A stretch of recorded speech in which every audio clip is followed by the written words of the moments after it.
Good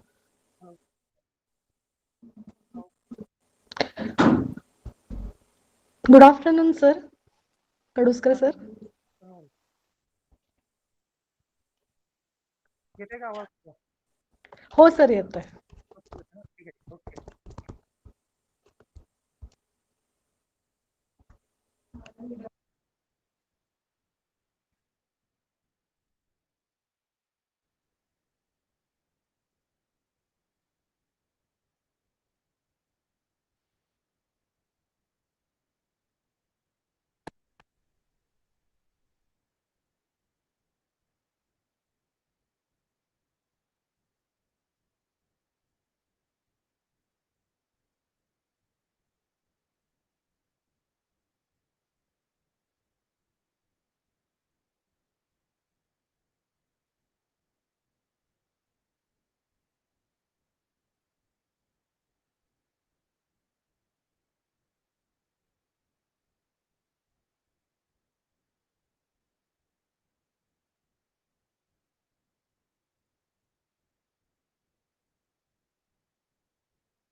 तो पर result तो अभी कुछ दिन बताएगा, पर अभी तो इस बार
Good afternoon, all. I request all the participants to please mute their video and audio. We are going to start the session shortly.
Hello, Ajay sir. Should we start? Yes, good evening. I'm ready. Yes, sir. Okay. So, good afternoon, all.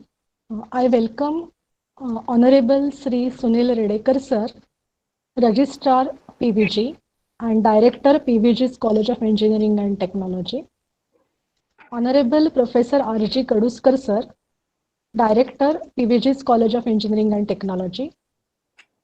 Respected Principal Dr. Mrs. Kalyani Kulkarni Madam, I welcome Mr. Ajay Bhagwat, Resource Person of FDP and Director Imports India Private Limited, and all participants to this 3 days FDP on outcome-based education, jointly organized by IQAC Cell, PVG COT and Imports India Limited.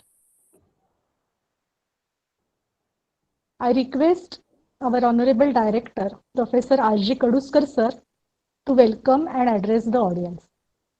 Please, sir. Okay, thank you, madam. Good afternoon to all. I, Professor R.G. Kaduskar, Director of Pune Vidyarthigras College of Engineering and Technology, has a pleasure to extend my warm welcome to all participants. I know the research person of this FDP, Mr. Ajay Bhagwat, Director, IPODS India Private Limited, my colleague Director and Registrar of Pune Vidyarthigras, Sri Sunil Redekar, Principal of the College, Dr. Mrs. Kalyani Kulkarni, the IQSA Dean and the event, Professor Mrs. Madhura Mahajan, and the coordinator of the event, Professor Dr. Mrs. Belsare. It really gives me a great pleasure in the afternoon to welcome you all, because I heard that more than 1,500 participants registered for this event. It's a big, what we can say, registration. and all they are the vice principals, head of departments, researchers, scholars, teachers from various diploma, degree, engineering colleges and MBA institutes. And it indicates that how the teachers and how everyone in the teaching community is being very serious and keen on the quality education. Everyone is aware that the policies of education have been changing day by day and they are becoming more challenging. And in the present situation, everyone in the pandemic experienced the challenges of the education. But apart from this, I think from 2005, whatever the policies being deployed by apex bodies from Government of India, particularly to the education sector, and that to be higher education, it demands the quality education. And for the quality education, the most important is the object-based education. As all the learned teachers present over here, they are aware that before 2005, it was like when the teacher teaches to a student and it was asked to teacher that how we judge or assess the student. He says, I can say that the student know, student understand, and student able to do. But now, after 2005, and as the quality demand, it says it's just not a teacher should say that I know, then I understand, or the student understand, and he is able to. It is to give a measurement to that particular how it understand, how we apply, because all it based on everyone knows it. Maybe the Bloom's taxonomy, the older version and the newer version, all that have been playing their roles, and really it is indicating that if you have been knowing it, applying it, analyzing it, then you are really good enough in your activities or in your teaching. All in all, it's really a challenging aspect, and as the teachers are always interested to have a quality education to be delivered to their students, and whatever registration, it is really a fantastic one, a more huge one. So from the PVG's college and PVG, and in fact, the director PVG extends again once again welcome to all participants, and especially give my sincere thanks to all the INPODS team for having a collaboration with PVG, particularly for this event. And I'm very happy that PVG's IQAC team, along with Professor Mrs. Madhuramasan and Dr. Mrs. M.H. Delsere and all of the team members from various departments, they do the success for next 3 days. And I think the deliberations from the IPOD teams, and specifically respected Sri Ajay Bhagwat sir, will be more effective and useful to all the participants. So again, I welcome you all on behalf of PVG for these 3 days FDP. Thank you very much. Thank you, sir. Thank you, Dr. Rajendra. Yeah. Thank you, sir, for your kind words. Now I request our Dean, IQAC, Professor Madhura Mahajan, Madam, to express her views. Please, Madam. Yeah. Thank you, Delsere, Madam. Very good evening to all of you, respected Director of our institute, Professor Rajendra Kaduskar, sir, the resource person of today's evening, Mr. Ajay Bhagwat, who is the Director of INPODS, all the enthusiastic faculty members, heads of departments, principals, deans, who have actually taken out time from their busy schedule to join for this FDP. A very warm welcome on behalf of Pune Vidyarthi Gurus College. So it's a great honor to connect and coordinate with so many people across India. And I think just to share a few words about our institute, some of you all are from Pune, so you know about our institute, some of them may not know, so just a few words. So ours is a well-known college established in 1985 by an elite group of visionary educationists, and especially our leader that time, our beloved late Dr. Prabha Kulkarni sir. So since then, the institute has been unceasingly achieving newer heights over the decades. Our institute offers UG, PG, and PhD programs affiliated to Savitribai Phule Pune University, and is engaged in quality assurance through accreditations by NAC, NBA, TCS, and various other industry platforms too. PVG, a little more information about PVG. PVG's COET is designated as first regional center for virtual labs by IIT Bombay that caters the Pune region, especially Pune, Nashik, Karad, Kolhapur. Our nodal center has received the Shining Nodal Center Award of MHRD consecutively for last 2 years.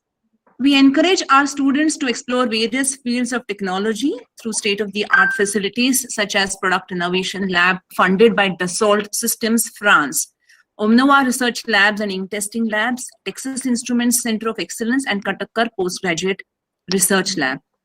All the labs are involved in exciting research work guided by our competent and ardent faculty. The institute has a legacy of excelling at various national level technical competitions and hackathons such as eYantra and Smart India Hackathon, as well as project competitions like Avishkar and DPEX. Now moving on to the area of this FDP, which is outcome-based education. So the OBE model of education, which we all try to follow these days, is by establishing the course outcomes, COs, which we are acquainted with in short, and program outcomes or POs, and measuring their achievements over academic years to assess quality and measure standards of their programs. So these outcomes are aligned with the goals and objectives of the program, of its mission, along with the institute's vision and mission. So rather than an exam or a grade-driven, outcome-based learning systems focuses on active learners and continuous assessment. So it helps in critical thinking for the students, reasoning against learning, and rather than based upon simple memorization.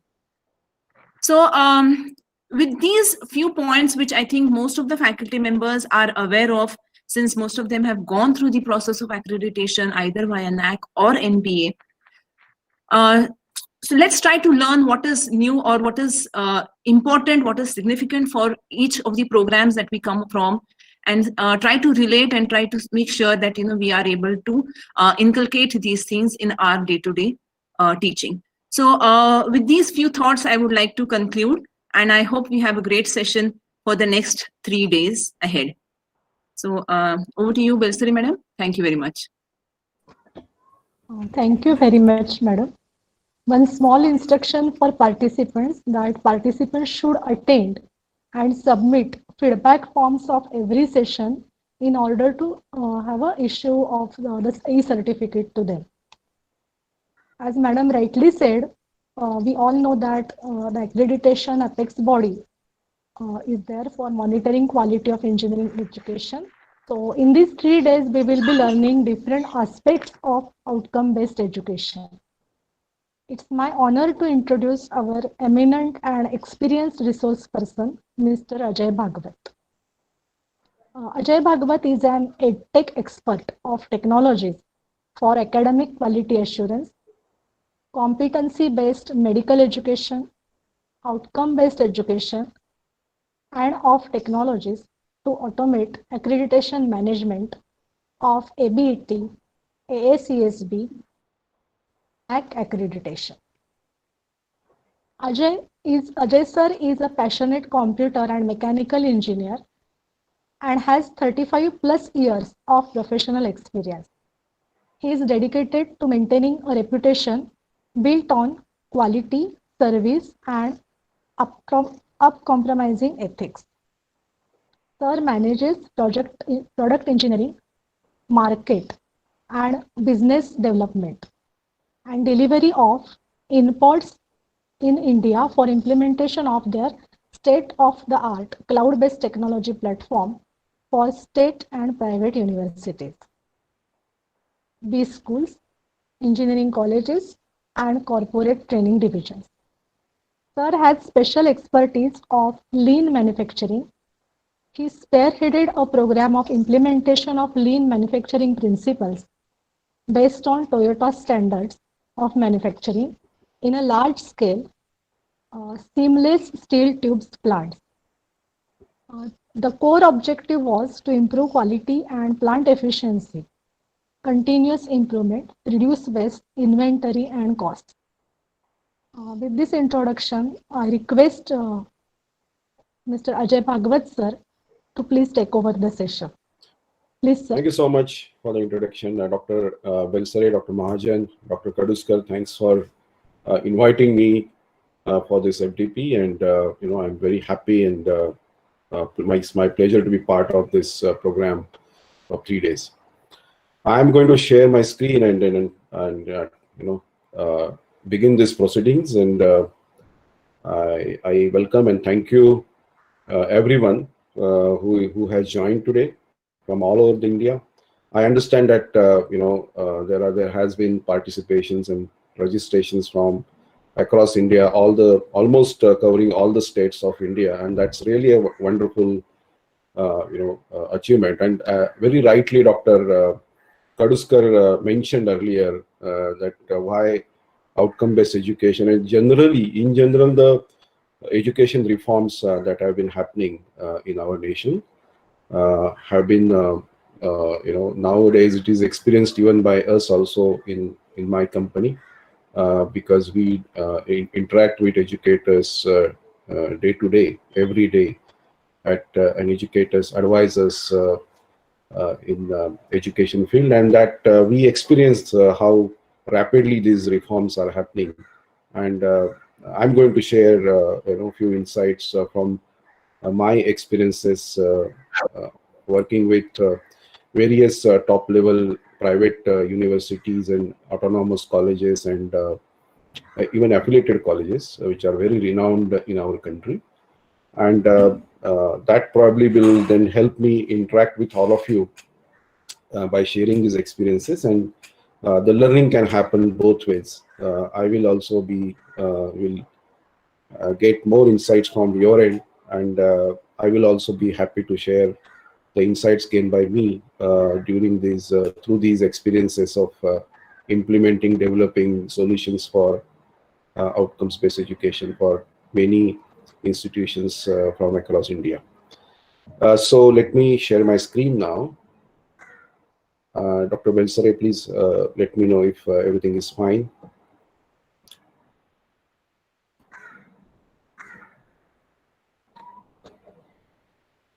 Yes, sir. You can go ahead. No problem. Sure.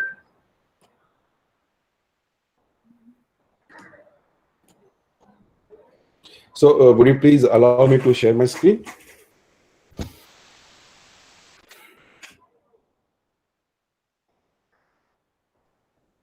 Yeah, Yes, sir. just hold on.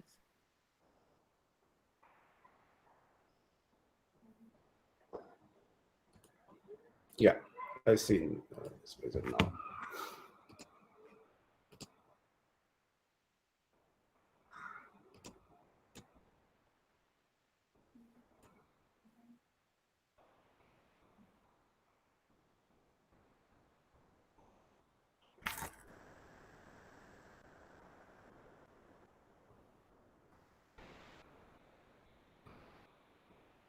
Is the screen visible?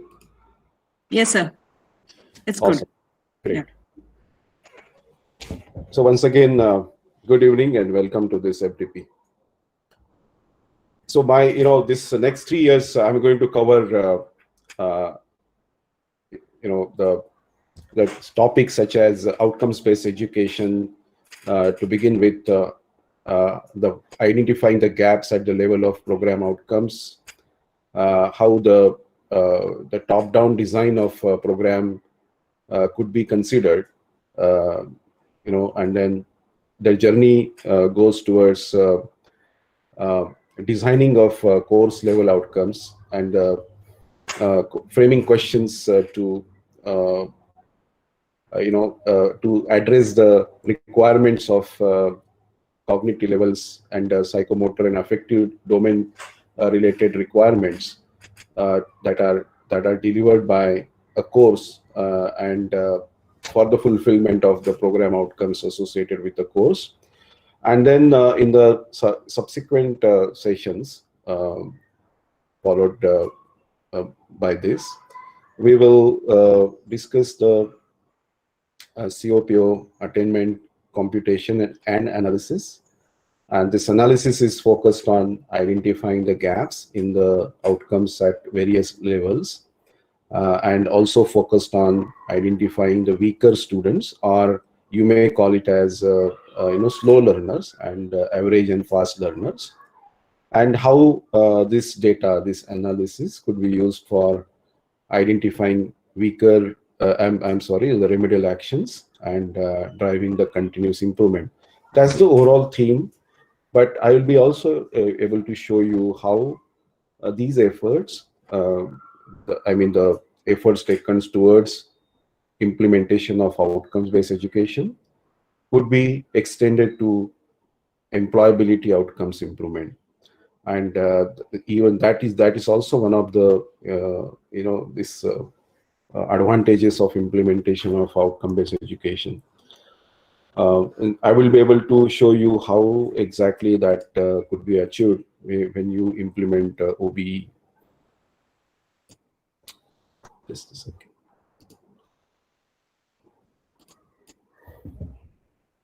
So I'm just saving the bandwidth, and that's why I switched off my video. Let's unlearn a few things. In the terminology that is used for OBE, we have to call the graduating degree programs such as BSc, BCom, BA. We should not call them as courses, but they are programs in the terminology of OBE. And courses are the ones like corporate tax, economics, or microeconomics, strength of material, or RDBMS. Structural analysis are the courses, and this is very important to this terminology is very important for outcome-based education, because when we think about course level outcomes, those are the outcomes at the level of, let's for example, microeconomics as a course. And when we think about program level outcomes, those are the outcomes at the level of BSc, BCom, or BTech, or Bachelor of Engineering, or maybe post-graduation programs. So those are the outcomes at the level of master's or bachelor degree programs. So this, otherwise, whole thing will get confused, this shuffling of outcomes at the program and course level will confuse you if this terminology is not kept in the mind. So very quickly, let's cover the foundational level definition of outcome-based education. Outcomes of education are what the student should be able to do at the end of the program, course, and an instructional unit. So many times I have observed that course outcomes are designed by keeping in mind the division of the syllabus done in units, and I have found that many times a course outcome is associated with every unit. If there are 6 units, I found that there are 6 course outcomes being designed associated with each of the units. These are actually not program course level outcomes. These could be called as unit level outcomes. Course outcomes requires a consideration of the knowledge that is being delivered by the course and its association with the program, and then how it inherits the properties of the program level outcomes, and that is reflected in the design of course level outcomes. And it's a very different process altogether when we start thinking about course outcome designing. So we will obviously discuss that towards the end of our session today.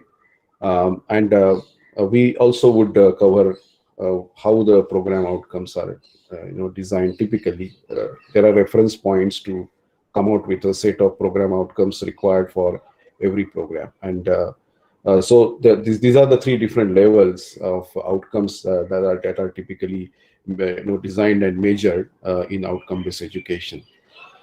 The overall focus of OBE is identifying the gaps and taking decisions about the curriculum driven by the exit learning outcome. So it's a this itself communicates to you that it's a top-down approach. You first of all think about what exit learning outcomes, which are nothing but the program outcomes, have to be achieved by the graduating students, and then you decide what the curriculum should be for them to achieve, them in the sense students to achieve the program level outcomes. So that's the reason this is called as top-down approach of curriculum design. And I will be able to also share a few ideas and observations about how outcome-based education actually helps you take many important decisions about even the employability outcomes, and how employability outcomes also very tightly related with the curriculum design and the exit learning outcomes. So this is all actually meshed together very firmly, and I'll be able to share some ideas how this concept is useful even for employability outcomes improvement. And the entire focus of outcome-based education is towards onto continuous improvement of outcomes at every level. And I'm going to use these concepts again and again in our discussion of next 3 days. You can stop me anytime during my presentation. You are free to ask questions, and this Telegram group that is created for coordination of this FDP, if you could post your questions there, I'll be able to read those anytime, and I'll be able to address those. In addition to that, you may directly post your questions in the chat box of your Google Meet, and the coordinators will read it out for me, and I will address those. But during this presentation also, I will pause time to time to check whether there are any questions, and carry on my responses accordingly.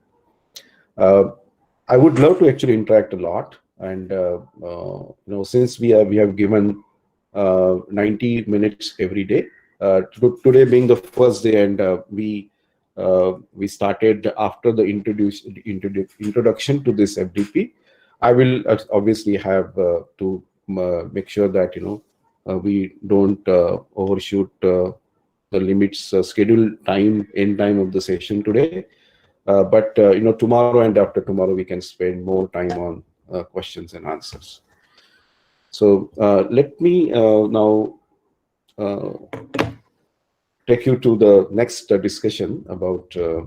This is the beginning of our FDP program. What we discussed so far was just an overview of what we are going to do in the next 3 days. So this is the reference of the graduate attributes. This has gone through a little bit revision, looking at the requirements of 21st century, competence requirement.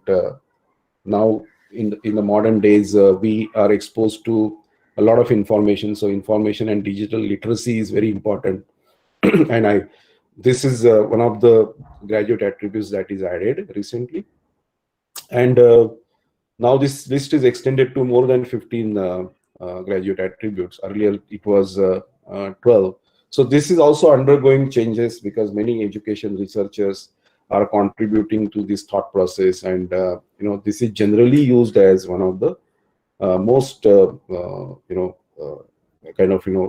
plausible reference point for deriving your program outcomes.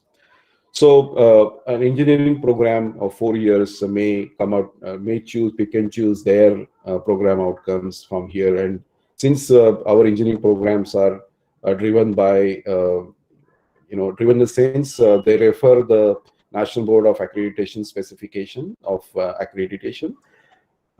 They take 12 outcomes as a standard list of outcomes, and they are allowed to add another 3 to 5 program-specific outcomes, which, if they believe, are to be added looking at the requirement of their program. However, a management degree may pick and choose maybe 6 or 7 program outcomes, from this list of graduate attributes. So, freedom is given to every program designer for picking and choosing the right set of graduate attributes for them, and then have their own set of program outcomes which they want their students to achieve after finishing their the process of graduation.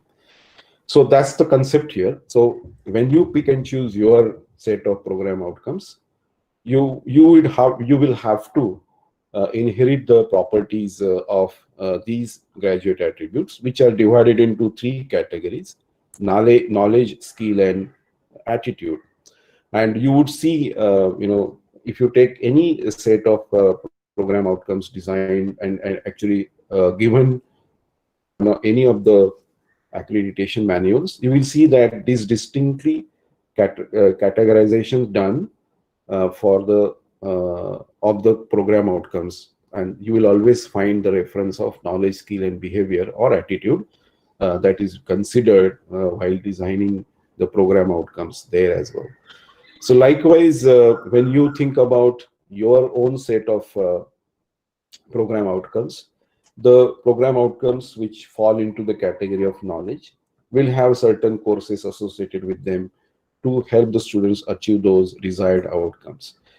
For the program outcomes which fall in the category of skills, we'll also have a set of courses which will help students to achieve the desired set of skill-related program outcomes. And likewise, there could be a set of program outcomes that are falling into attitude category, and there could be a set of course outcomes. Now, this is also called as program articulation metrics.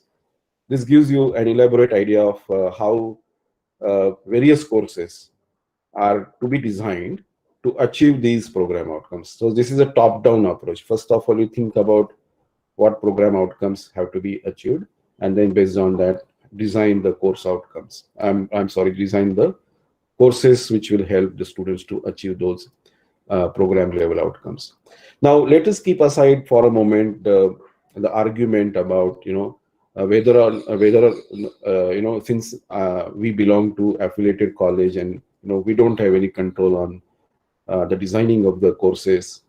Let's keep that argument aside for a moment and take a look at this process from a very independent and neutral perspective of how exactly this process should happen.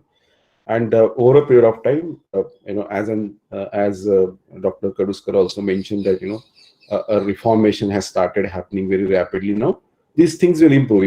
If these things do not exist today, eventually we will have a process which is very transparent and very dynamic, even at the affiliating university level. And we can hope that if some gaps are there today in this process, those could be mitigated or later on. So, however, this is the expected desired process of first of all picking and choosing your program outcomes from the set of graduate attributes, and then think about the courses to be associated with those program outcomes so that students achieve those. That's the idea here. So when we think about the gaps in the program outcomes, and why we have to think about it, because when a student takes admission in any institute, the fundamental process that happens is teaching and learning as far as the student is concerned. Student is at the receiving end, and what they go through is a learning process, and it happens to the teaching process. Their fundamental purpose for any student to take admission for higher education is to live meaningful life after the graduation process is over. They earn their livelihood and they lead a respectable life later on.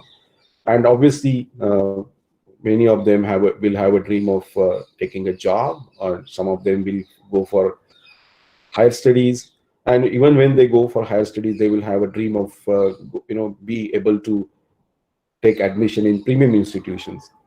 And some of them will decide to be self-employed entrepreneurs, and they may be able to start their own business, or they may join their family business, and they can play a role of some business administrator or managers in their own family business. So there could be such goals that they must achieve, and when they seek the admission.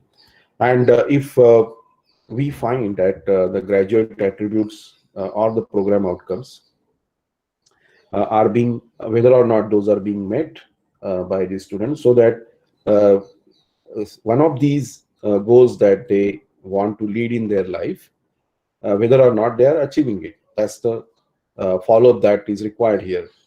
And if we find that if there are any gaps in the for our students going out of our institution, these gaps will be visible after some time, and that is the feedback that has to be taken to identify why those gaps were observed and what is the process that needs to be improved in the area of teaching and learning. So this continuous improvement activity doesn't end as soon as the student is out of the institution. It actually starts more elaborately once the student is out and is seeking the desired path to be followed after the graduation process is over.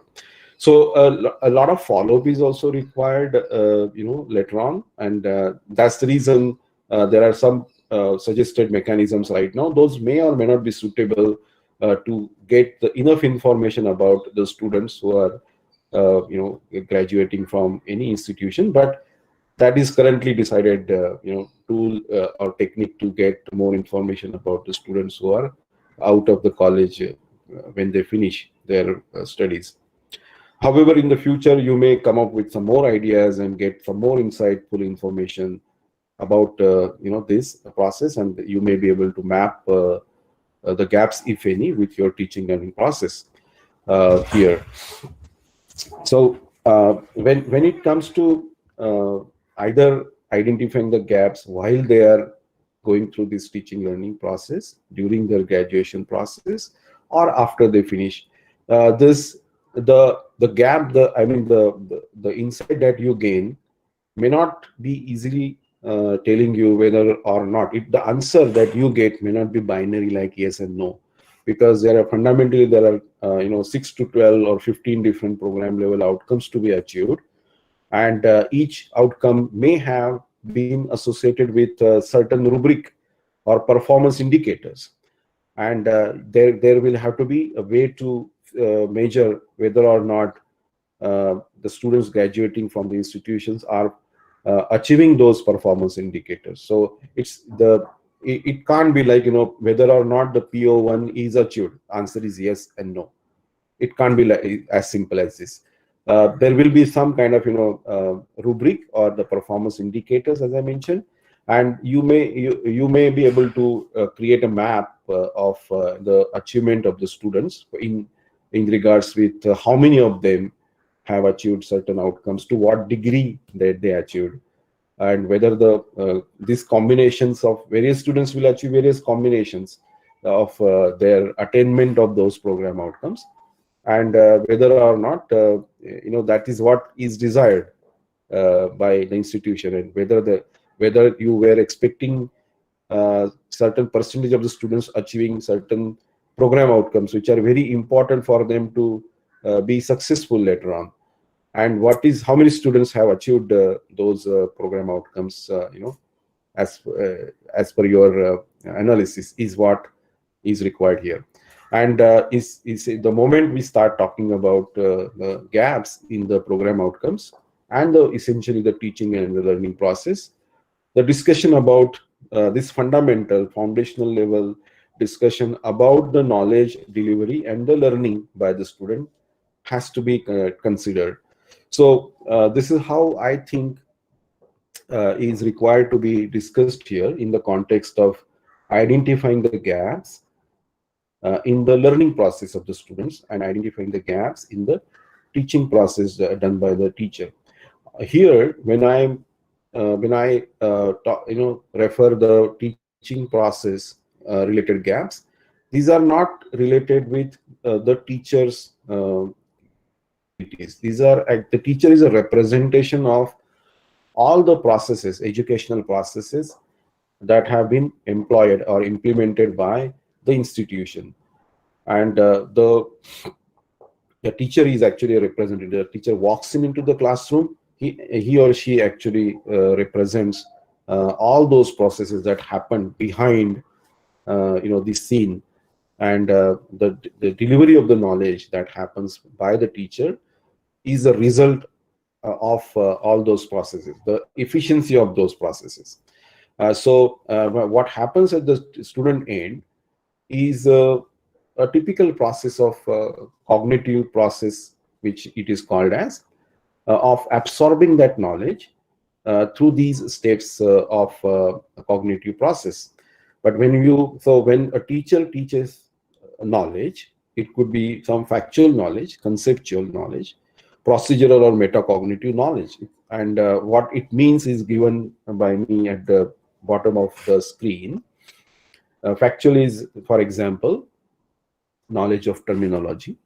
Conceptual could mean theories, models, or structures. Procedural would be related with knowledge of subject-specific skills and algorithms. And metacognitive could be self-assessment. You can easily map these knowledge levels with the course that you are teaching and find out what is the amount of factual knowledge or conceptual knowledge your course delivers. Whether there is a procedural level knowledge which covers, for example, some skills and algorithms, or other aspects of procedural knowledge, and you can easily find out where your course, at what kind of knowledge your course delivers to the students. We can also relate these levels with the FDP that we are into right now. What I started with was actually some knowledge of terminology, right? It was factual knowledge. While right now what we are discussing is the conceptual knowledge. It is about a theory. It's a model, right? That is described here in terms of various knowledge levels, various cognitive levels to which the student goes through. This is a structure. This is a model. And when we start talking about top-down program design or attainment analysis of course level outcomes or program level outcomes, that is nothing but the application of this knowledge, and that is procedural knowledge. And metacognitive knowledge also will be experienced by us when we answer questions, or rather ask questions to seek whether or not what I have understood is right. And the question is a result of something that is you believe is not understood, and I need a discussion about it. I need to seek more insight about this, and that is nothing but the metacognitive knowledge, the characteristic that you possess, and you want to understand more about it because you believe that you're missing something there. It requires some clarification, and that is nothing but identifying what this process is all about. But we can talk more about these concepts, more little later on. These boundaries of these levels obviously are fuzzy. It can't be concretely divided blocks, but it's very interesting process to understand. It helps a lot in leading the outcome-based education or leading the reformations that are required in our country. Now, as we all know that it's a need of the time, and these discussions will obviously help everyone to achieve participate in that change that is happening around us now. These are the knowledge dimensions we talked about, and right on the right side, when the student learns, what these steps are called as cognitive process steps, but also famously known as Bloom's taxonomy steps, which begins at remember and goes through to create through these 6 steps. I mean, that's absorption of the knowledge by the human beings, and step by step they are able to use apply that and take to the higher order thinking skills. That's a typical process that anyway applies to any human being. And at the bottom of the screen there is a little explanation about what is cognitive process. Please take a look.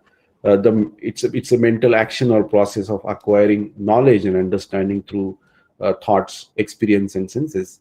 Recalling is an example of remembering, interpreting, understanding, organizing, apply, testing, analysis, producing, evaluation, and constructing is an example of create level cognitive process. And this is also very important part of outcome-based education, because what we actually find as a gap in the outcomes of the student is nothing but the gap identified in the cognitive process. So what it means is that if we want the students to be able to demonstrate something, are they being able to do that? If you want students to solve some problems, are they able to solve the problems? That means, are they at the level of apply? If you want the students to examine and break information into parts, are they able to do that? And how many of them are able to do that? Likewise, are they able to defend the opinions by making judgments? Likewise, are they able to compile the information together in a different way by combining the elements? So this is the standard definition of each level of this cognitive process.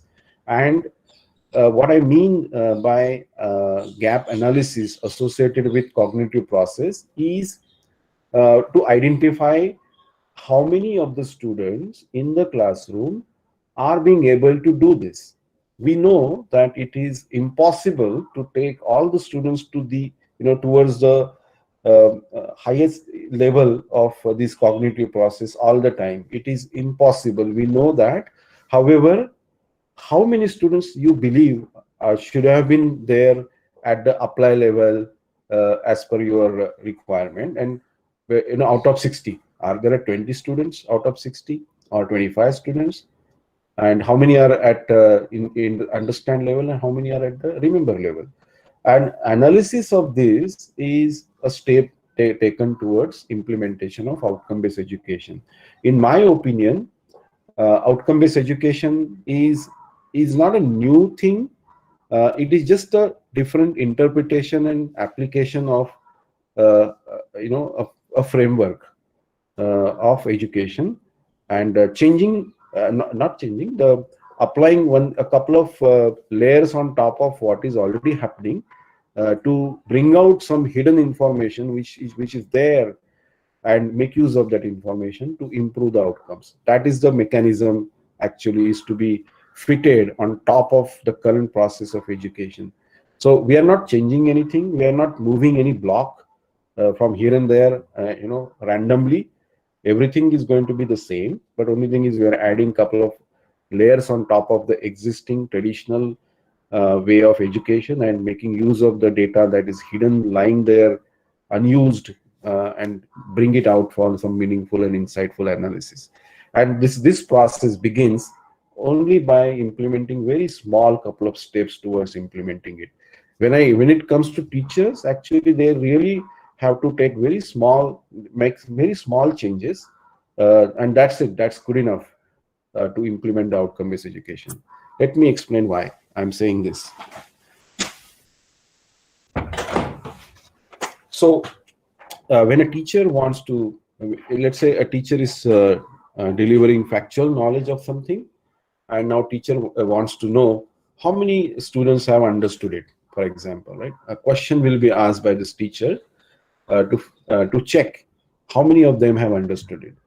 So this question has to be framed such a way that it evaluates how many students understood and how many students are barely able to just remember it, exactly the same thing that the teacher communicated, or even that is not coming out really well. Most of the part of the concept is missed out, and some of the students will be completely blank. We know that, right? So here easily you can find there will be 3 levels. Some of the students will be here, some of the students will be here, and some of the students will not be here at all. So there will be definitely 3 categories here. If there is a question about, let's say you are teaching conceptual knowledge and you want how many students have been able to apply that, and if you frame a question, there will be 4 categories. There could be a few students who will demonstrate that they can apply it, solve the problems. Some of them will be able to just understand how to do these things, but will not be able to do that. Some of them will remember the steps, but finally they will not be able to achieve the solution. Even they will not be able to go to the next level of understanding it. And obviously some of the students will be blank. And these are the 4 categories in which you will find the student. So this is nothing but analysis to be done with the help of simple maths. And this process actually is also not new. It happens all the time. When you might take an example of a subjective question asked, which is of 4 marks, and think about that a teacher has been given 60 answer sheets, and now teacher has started the evaluation grading process. When the teacher reads the answer, the teacher will immediately recall a mental rubric, and this, with respect to this mental reference, the teacher will start assigning the grades, either 0 if the teacher doesn't find explanation shows very limited understanding of underlying concepts needed to solve the problems, or not written at all, 0. If the teacher finds that explanation shows some understanding of the mathematical concepts to solve the problems, teacher will assign 1 mark. Likewise, teacher will assign 2 marks if the explanation shows substantial understanding of mathematical concepts. Teacher is still not happy because teacher wants to see the explanation showing complete understanding of the mathematical concepts, and only then the teacher is going to award all 4 out of 4 marks here. Now, if you believe that this is exactly what happens when you grade an answer, then you are already actually having implemented a process of checking at what level the students are on the cognitive process. So this is nothing but the cognitive process. Remember, understand, and apply, which is there, and based on that you actually have given the marks. And if you just recognize these small, finer elements of the process running in your mind, it is nothing but outcome-based education, a step towards implementing that. So if you now find out how many students have been falling in these bins, let's say out of 60 students, 12 had achieved 4 marks. So they mean that they show that they have achieved apply level of cognitive process level, right? Likewise, 29 students are falling into understand bin, 23 are into remember bin, and 9 ended up achieving nothing. So this is the percentage also I have shown here. Now, what this analysis is telling you, is it showing any gaps? Obviously not, because to find out whether or not there were any gaps, this has to be compared with a desired number of students in each of this category. So if you just add that here, if you were expecting at least 25% students of 60 to be achieving the a complete understanding of the mathematical concept, for example, you were expecting 40% students to show substantial understanding of mathematical concepts, but you're almost there. But there is a gap here.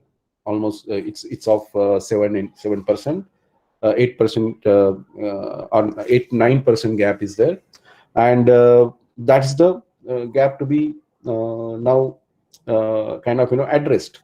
So how more students will move towards the higher side is the goal of continuous improvement. And when the next time the similar this concept is being it will be taught, whether it will be done differently, so that you will find something better things happening here.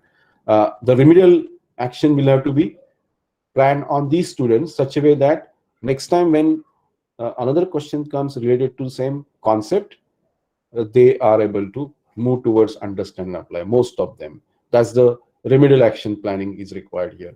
So this is what outcome-based education is for the continuous improvement. Now this whole the reason this question was asked was because this question is mapped with some course outcome, and that's the reason this question itself existed. Otherwise this question itself would not have been asked. So there is a fundamental process that due to which this question finally got evolved. It finally made an entry into a question paper and it was asked.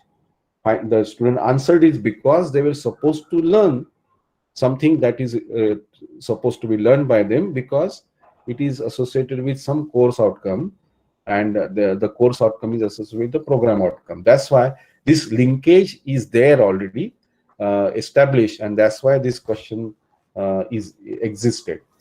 So that's a separate process that we are also going to talk about how to think about this whole mapping and designing outcome-based education framework.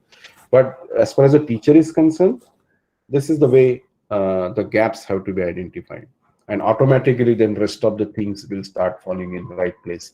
If this small change happens in the fundamental core process of teaching and learning, everything else will automatically fall in place.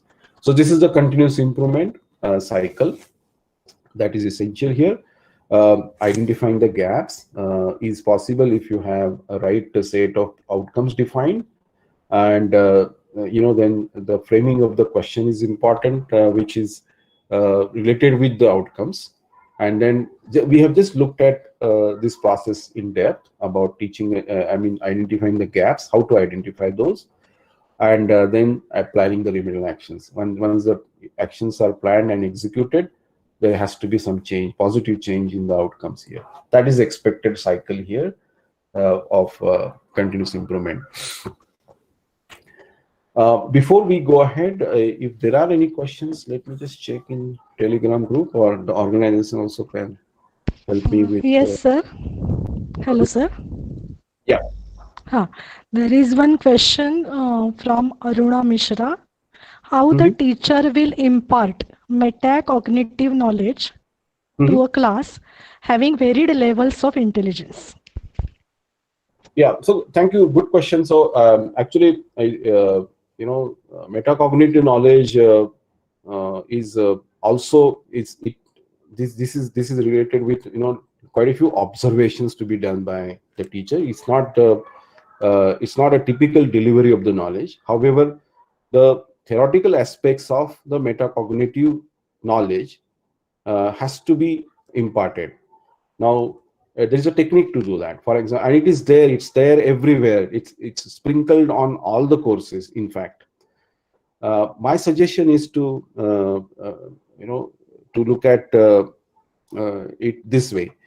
For example, if you ask a question by framing it this way, that to a student, let's say, that tell me what you have understood. The mindset of the student will be, or the mind of the student will start thinking about what he or she has understood, and then will recall, and then will be able to interpret and then present to you in the words chosen by him or her. Now, if you reframe this question little differently, for example, what you have not understood, immediately the mind will start seeking what is missing, by me, what I have not understood. And that is nothing but the ability created by the teacher for the self-assessment. And self-assessment is one of the basic steps in metacognitive knowledge, delivery of the metacognitive knowledge. So this is nothing but delivering metacognitive knowledge, helping them realize that there is a process of self-assessment. And this is a self-assessment which is a very important step towards becoming lifelong learner, because the person who can become a lifelong learner is obviously a self-assessor and obviously knows what he or she doesn't know. And there has to be then motivation to learn the missing parts of what is not known. So this is the way that ability could be created about the self-assessment. And there are other aspects related with metacognitive knowledge, which I am going to cover little later as we go towards the deeper and advanced level concepts of outcome-based education. So I would love to address your question little differently. We go on. Sir, there are two more questions. Mm-hmm. There is one question from Dr. Shikha Maheshwari. Is there any proportion in which the subcategories of knowledge dimensions should be addressed in any course? So can she elaborate what does she mean by subcategories of knowledge dimensions? Dr. Shikha Maheshwari, can you please unmute yourself and ask?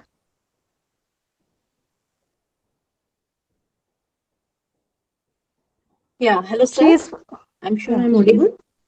Yes. Yes. So I just want to know that is there any like sort of proportion for factual, conceptual, or procedural or metacognitive knowledge for any course which is made for millennials?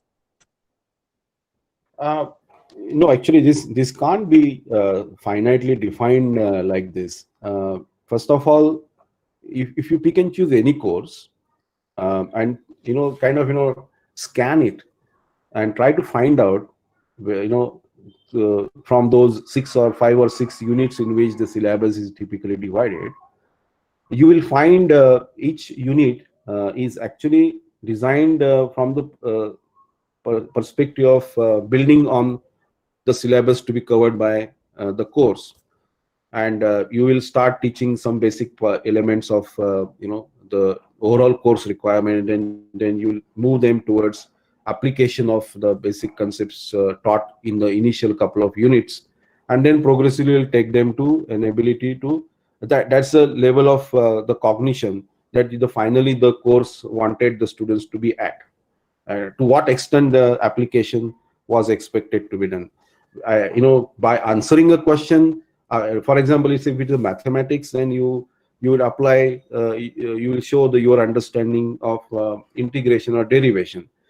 That is happening on the piece of paper. But if there are certain activities planned for which you have the students have to go outside in a workshop and show their demonstration of their understanding, then it's a different environment in which they have to perform that activity and show that they have achieved what the expected outcome of the course. However, if you talk about the knowledge dimensions, factual, conceptual, procedural, and metacognitive, those are there in each of these units. Those may have to be separated out some way. It may not be as easy as the way I am describing it. It may be possible for some of the courses. It may not be possible for too complex courses, but it is conceptually a recognition about this knowledge dimension is required.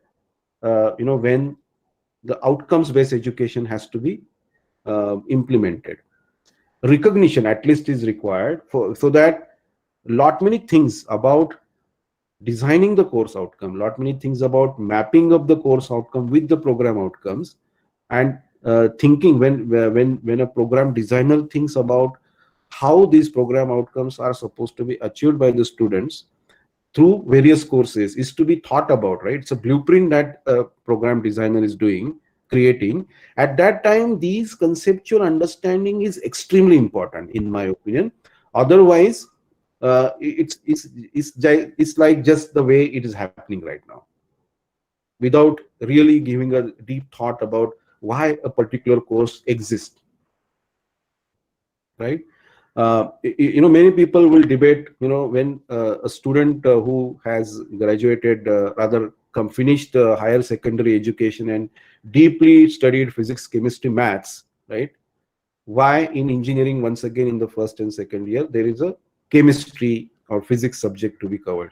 However, many people will say that in engineering, we teach them why corrosion is important to be considered, what problems it could cause when the application of the chemistry is to be considered. However, to help them understand the requirement of, these applied chemistry related requirements, do we need a complete course, or you can combine, let's say, physics and chemistry together and just cover basic ideas which are required for an engineering graduate to understand, when the engineer is out of the college, he or she carries some knowledge about applied chemistry. And that's the kind of debate is required here onwards, and then give more space to the knowledge, the requirement from the perspective of achieving those program models.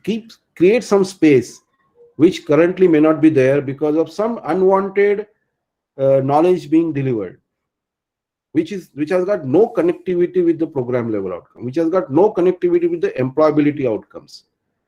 And this is the process that is required to be done from top to bottom, top-down model, by using this top-down model. And then that's for that purpose, this understanding, recognition is required about these various dimensions of the knowledge. It may not be so easy for anyone to cleanly take out, these parts from the syllabus. However, there is a recognition that this kind of concept exists there. That's my submission to you, Dr. Shikha. Thank you, sir. There is a question from Rajeshwari Gaudar. What techniques can be used to increase the percentage of apply level thinking of students? Techniques to be used. I think this is more to do with the syllabus design. So I will refrain from going deeper in answering this question. But if I were to just answer this question by using outcome-based education framework, then I will say that the program outcomes falling into skill category are to be addressed by a course. And this course, if this course is associated with, for example, PO6, and the PO6 belongs to skill category, then do I have sufficient activities or assignments designed for the students to be able to achieve finally the program outcome 6? That will be a first input for you to design various assignments and activities, and then see how many students are achieving the desired percentage of the students are achieving the cognitive level that you want them to achieve. So this is the process, that is a basic framework that is needed to be in place, and then continuous improvement analysis of the number of students falling in each of these cognitive process steps will help you come out with the right balance and right type of assignments to for the students to achieve the desired outcomes. That's the very kind of outside answer, I will say, could be given by me, because I am not subject matter expert in all the subjects. Thank you, sir. There is one more question from Kalpana Menon. Without knowing the students, how can quotas be created for different levels of outcomes expected?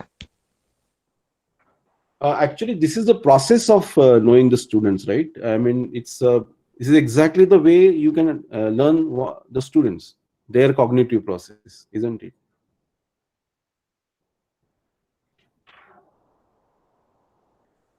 Questions are over, sir. Okay, great.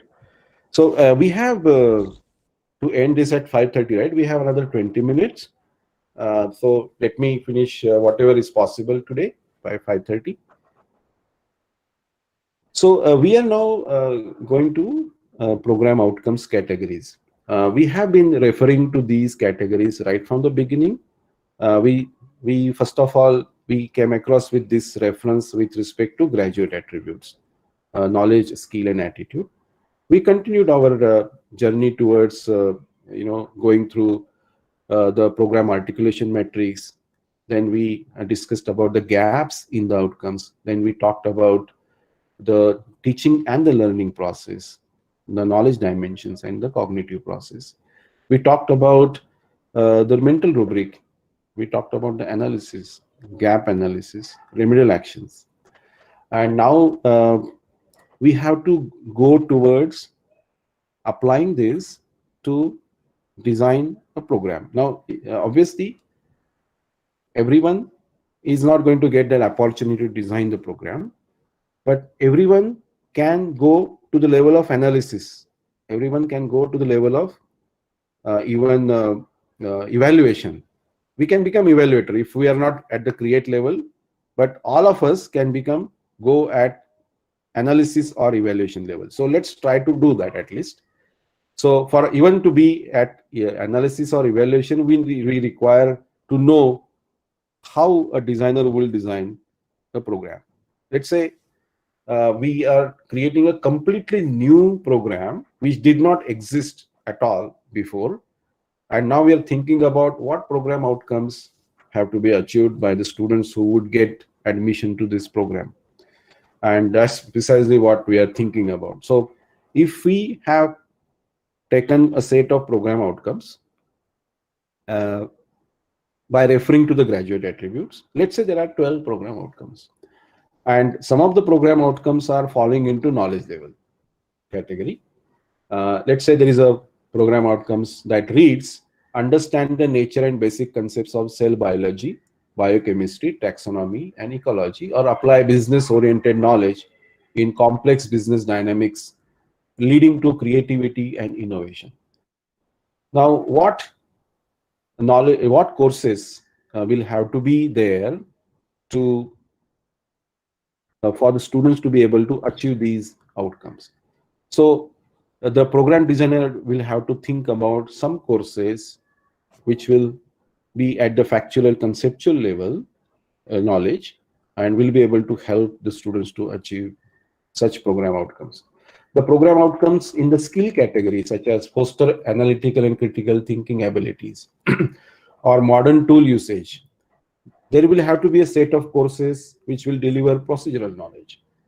And likewise, for the program outcomes that represents the attitude category of the POs, for example, ability to lead themselves or pharmaceutical ethics.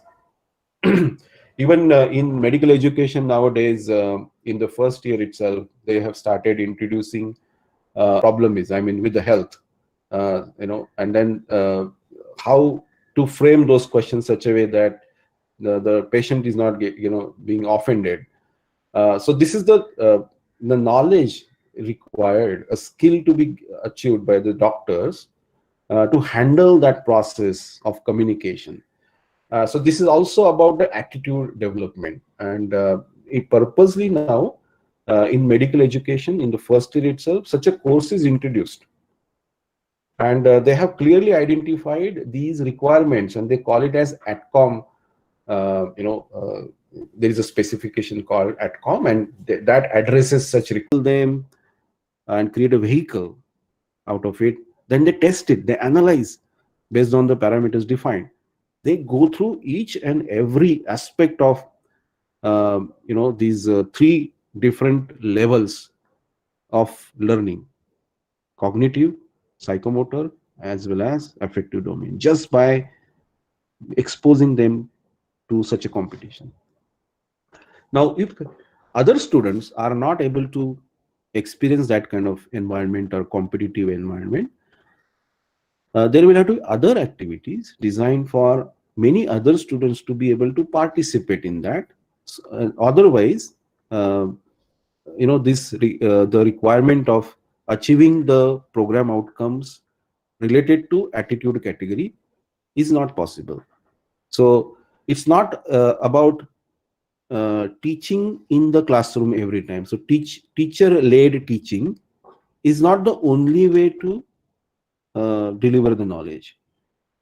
The designing of the assignments is also an extension to the teaching part. The designing of other activities which are going to help the students to learn the aspects related to attitude related POs is also an extension to the teaching that is happening. So it's not only the classroom or teacher-led teaching that ends everything. Every assignment is also an opportunity to learn something. Just beyond answering the question, a lot of learning happens.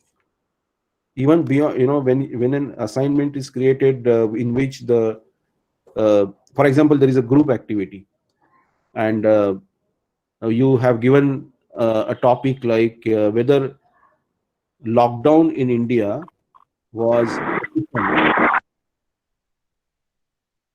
This is a question to be debated by the students, and now you're observing as a teacher what stand each student is taking. Whether this student is bulldozing others, whether this student is not able to focus on the point given for discussion. You will have a kind of rubric, and you will keep ticking who is doing who is performing at what way, and that is nothing but an opportunity created to assess the communication skills, to assess what stand is taken, what value system this student has. And that is nothing but evaluation of the metacognitive skills. And that is nothing but achieving the metacognitive outcomes by creating an assignment which will help them exhibit what they are. And if you are finding that some person has not performed as per the desired expectation level, the mentoring process that happens post such activities can address these gaps. So in many colleges nowadays, I understand that a group of students is given for mentoring. And so in that mentoring process, if such inputs are taken, the mentoring process will be extremely effective. And this mentoring process itself is an idea, is a curriculum design to help the student to achieve those outcomes.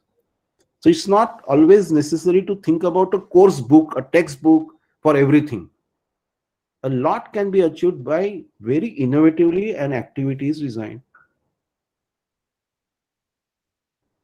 That's the point I have to drive here.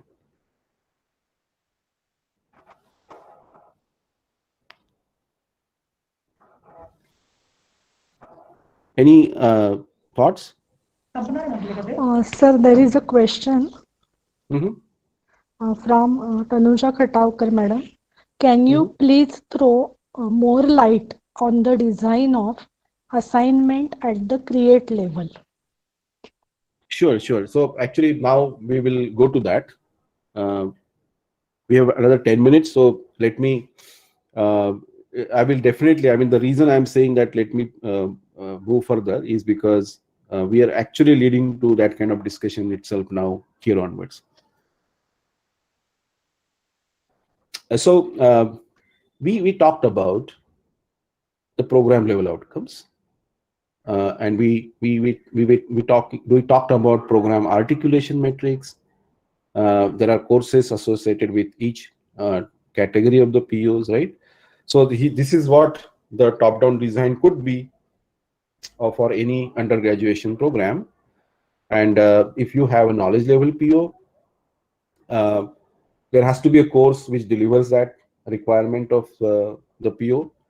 If there is a course which is delivering requirements of both two different category POs, let's say PO1 and PO6, which fall in different categories, this course will have some part covered for PO1, some part covered for PO6 requirements. So it will cover, let's say, conceptual and procedural knowledge more than just the factual knowledge. So it's important now when we think about whether or not the students are achieving those required cognitive levels for the factual and conceptual knowledge being delivered by course 1. So I need to design the course outcome such a way that it helps me measure those outcomes. So, however, what it also means is that it has to inherit the properties of the program outcome which this course is fulfilling. So since the program outcome which is fulfilled by course 1 belongs to knowledge category, the course outcome also has influence of factual and conceptual knowledge being assessed, whether or not students are at that level for factual and conceptual. It means that automatically it defines the level apply. Maybe at the most you want the students to be assessed at apply level because it is delivering factual and conceptual knowledge. Again, this is very this can't be so easy, simple, right? You know that. But however, as I mentioned, we need the definitely a perspective when we start designing a new program right from the scratch. We require application of a perspective such as this when we think about how every program outcome will be achieved, how to ensure that students are achieving the desired levels of outcomes at every level.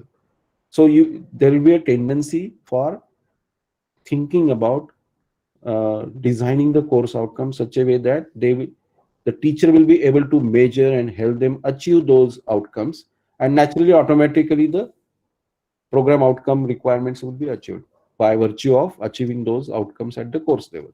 And that's the idea here. So when I'm thinking about course outcomes of question 2, which belongs to factual, conceptual, and procedural knowledge, it will have a mix of course outcomes belonging to each type of activity. I'm sorry, the knowledge level being delivered. And the reflection of this will be on to the questions as well. So when I am framing the questions for course 1, the limitation of the cognitive process will be applied. You may extend it to any level, by the way. However, you want to be practical, obviously, and you want more time to be given for other important courses in the program design. That's why you may say that even if the student is showing that they have been able to apply this is good enough, because this is a foundational level course for some advanced level course which is coming in the next semester. So for that, they will be able to anyway go deeper in applying this, or maybe able to use it for analysis of something. So anyway, student could be limited to showing apply level here.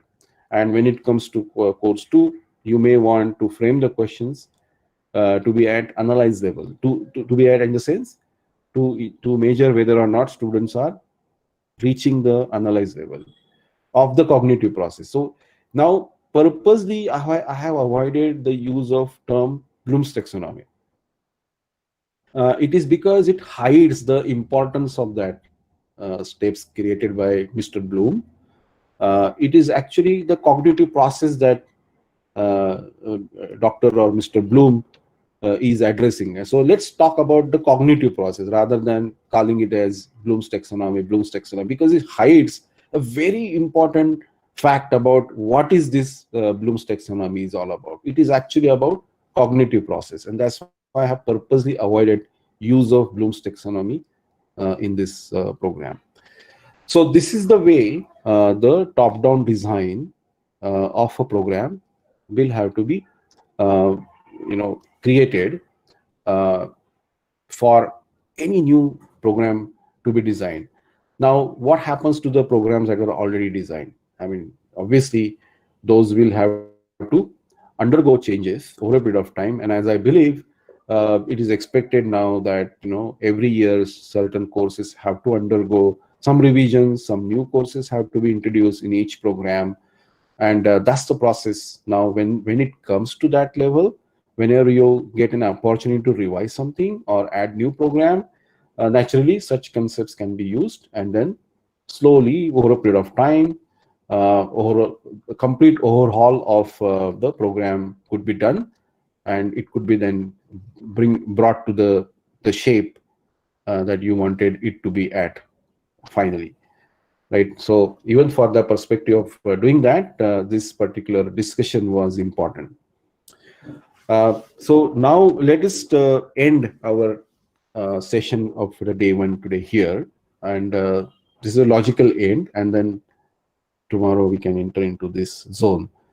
We have another 3 minutes, so if you have any questions for me, I would love to address those. Hello, sir. There is a question from Michelle Lang that what are the various kinds of assignments that can be given to school students from standard 9 to 12? See, CBSE has already designed the learning outcomes. Student learning outcome, SLOs is what is the term they use. In fact, they had done this kind of curriculum design almost like 10 years ago, in my opinion, but it never got implemented. Now, with the help of some association, from Finland, they have redesigned many of these curricular parts. That's also, this particular information is based on my the information that I learned from somebody, may not be completely factual, but the point here is that a certain thought has already gone into K-12 education. It's basically the implementation that was lacking all along. Since the K-12 education or the secondary education in your case of your question requires the students to be obviously at least at apply level, isn't it? Because when we were in the schools, we know that we could use mathematical equations to solve some problems. So naturally, we were at apply level. Our teachers took us to chemistry lab, and we could use microscope to see the micro parts of onion petal, right? So that's the kind of experiment we did. So we again were at maybe at apply level, but we did not analyze anything beyond that. So that's the level at which the school education can limit themselves, and then the next higher education has to happen in its own way, in the reformed way, which is expected by now NAP 2020. But in my opinion, the education researchers, advisors, always had communicated the need of outcome-based education right from beginning, right from way back 10-20 years. The issue was the actual implementation of that, and that's the reason you may argue that there is a disconnect between the two levels of education: secondary education and higher secondary education, and the higher education. But actually, the designers did not want that to happen. That's the point I'm driving here.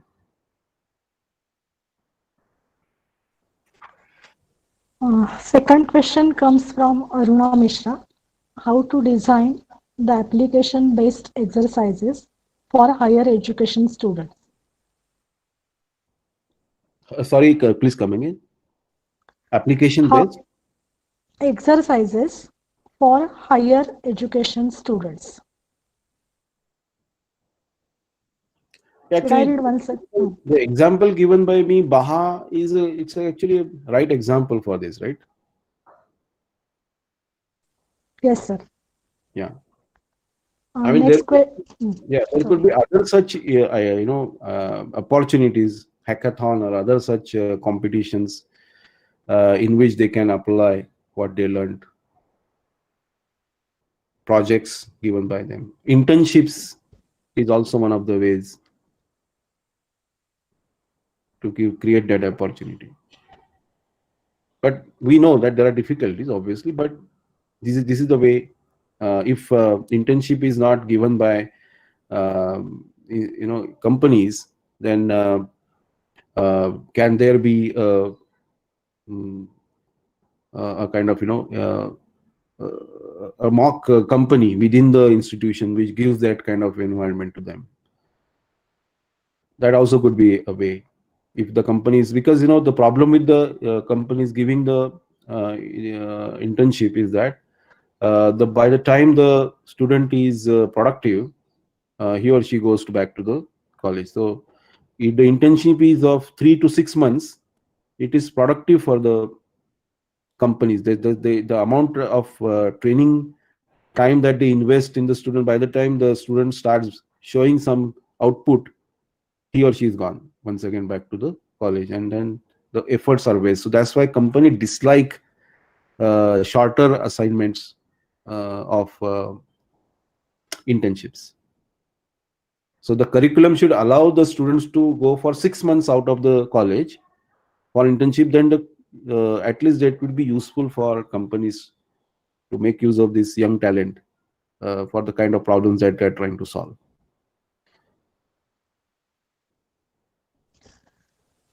Okay, so there is question from Kavita Karthikeyan.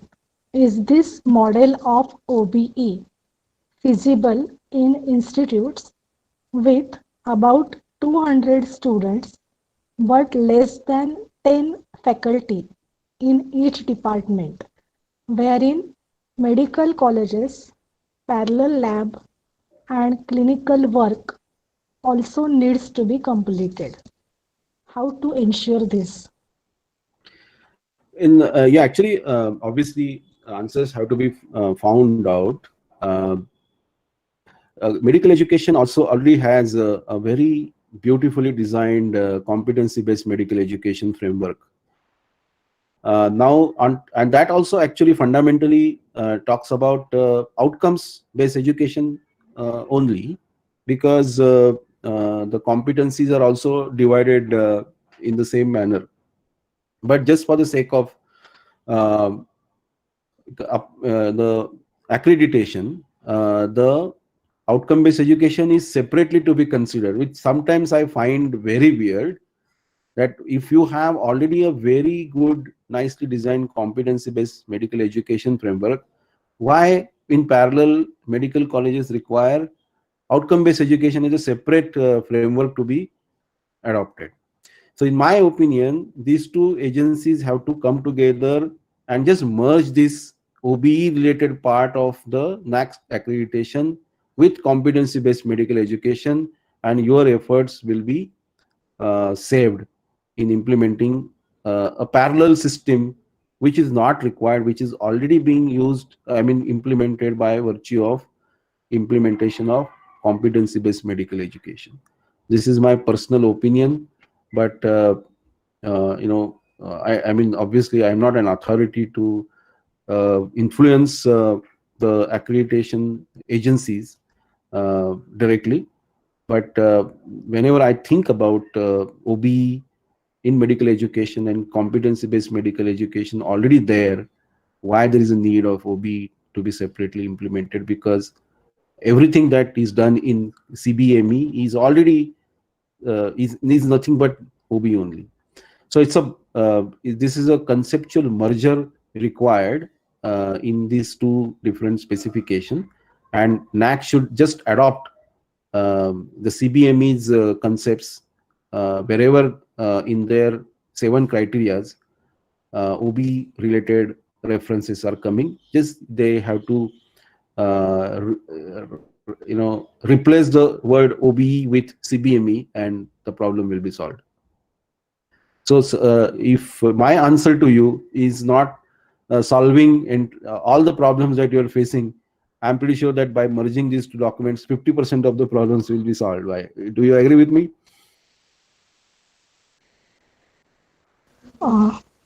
There is a last question from Sapna Mathur. For postgraduate program, do we have graduate attributes? I'm sorry, I was unable to comprehend that question. Please repeat that. For postgraduate program, do we have graduate attributes? Yes, absolutely. Even for post-graduation program, graduate attributes have to be referred, and you will have to come out with your own set of program level outcomes. Now, it is a very interesting question you asked, because post-graduation programs are already having the students who have undergone the graduation process. So they have covered the fundamentals of the knowledge that and the skills that are required for them to be able to get the admission to post-graduation programs. So your program outcome should be more towards the skills and metacognition rather than the knowledge level program outcomes. So more towards application, more towards analysis, more towards the next level is being able to create and evaluate, right? They will have to be taken towards that, and then based on that you have to choose the right set of graduate attributes accordingly. Yeah, I think this is last question. Good evening all. This is Neeta Shirsat. On the behalf of Team IQAC, PVG COET Pune, I would like to thank Mr. Ajay Bhagwat sir for such a wonderful and informative session. Sir has given concrete and suitable example for skill, knowledge, attitude categories. Sir also elaborated how to analyze the gap. Also, 4 knowledge dimensions are explained very well by sir. Thank you, sir. I also thank all enthusiastic and cooperative participants for listening patiently and making session interactive. Feedback link of day 1 is shared on Telegram group, and also that is available in chat of Gmeet. All 3 days feedback are mandatory to submit to issue an e-certificate. Herewith, I conclude that today's session is over. We will meet tomorrow again. Link for tomorrow's session will be shared on Telegram group. Thank you. Have a great time ahead. Bye-bye. Take care. Yes, sir. Feedback link will be open for next 1 hour. Thank you, sir. Thank you. Thank you all. Thank you.